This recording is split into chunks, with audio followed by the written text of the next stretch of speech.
और इमारत सरिया और अन्य संगठनों के द्वारा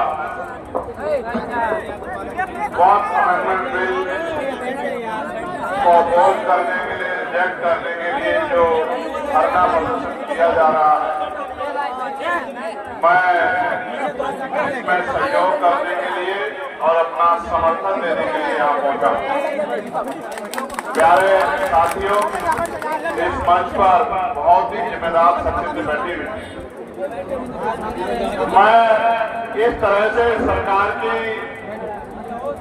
इस कार्रवाई को समझ पाया कि अगर किसी को कमजोर करना हो, किसी को बर्बाद करना हो, किसी को नुकसान पहुंचाना हो, तो लाठी में बांधने की जरूरत नहीं, उसकी आर्थिक ताकत को कमजोर कर दो, उसकी ताकत को इतना कमजोर कर दो कि वो घुटनों पे आ जाए। सरकार ने सोची समझी नियत से किया। जिस दिन ये बिल अमेंडमेंट बिल पार्लियामेंट में आया था, उस दिन भी हमारी पार्टी आजाद समाज पार्टी भीमान में इसके विरोध में खड़ी थी।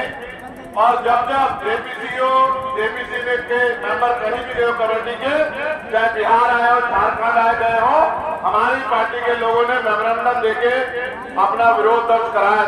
और अब जब सार्वजनिक रूप से चर्चाएं होने लगी हैं, तो हम सार्वजनिक रूप से भी मंच से इस बात का ऐलान करते हैं कि हम इसका विरोध करते हैं। उसका एक कारण भी, हम संविधान को मानने वाले लोग, और संविधान ने हर धर्म को धार्मिक आजादी दी।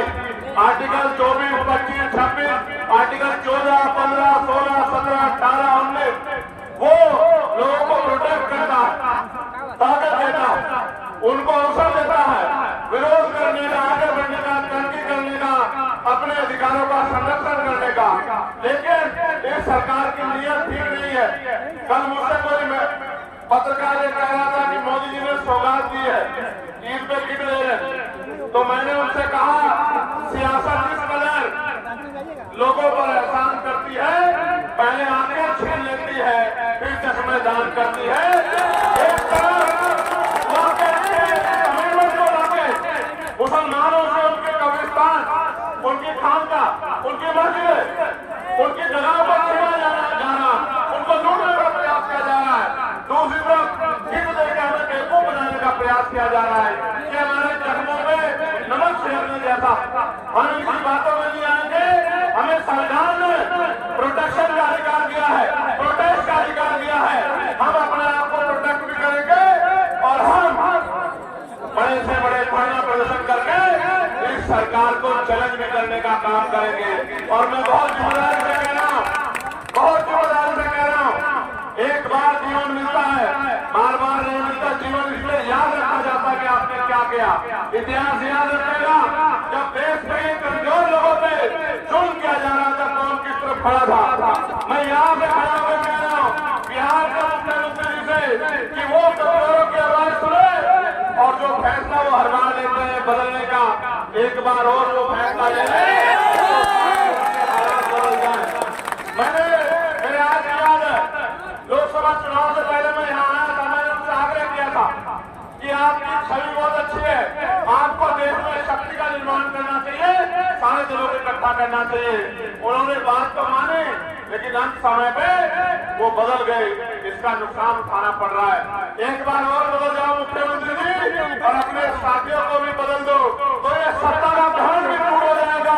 इस धर्म के जरिए कमजोरों को बर्बाद करने में तुले वो जो भी है उसको पढ़ने की जरूरत।